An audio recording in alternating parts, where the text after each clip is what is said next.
Si Ali Akbar ay immigrant from Pakistan. Since 1973. I would assume, kala ko nung una, nung nabasa ko yung headline, kala ko Algerian. Kasi kolo din ng France dati. Pero sa Pakistan, aba. At yun nga, no?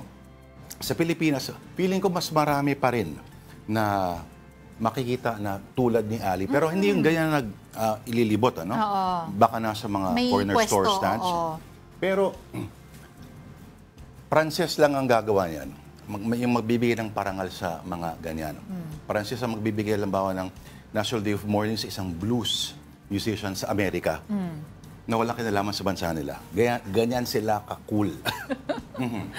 Ito, cool na cool din. Ito hindi to cool. Oo. Sobrang Yung naging reaction lang. Mamaya, pag ito, pakita na natin on the Daily Mail, Mexican tourists answer an angry man on the subway with singing. Take a look.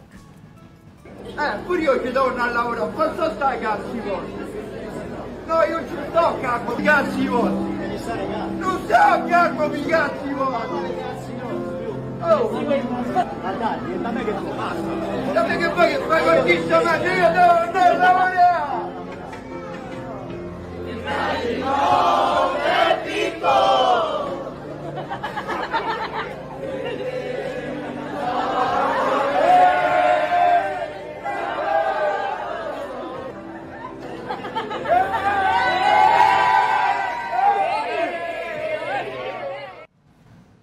Okay, hindi naman maga yung Italianong yun, di ba?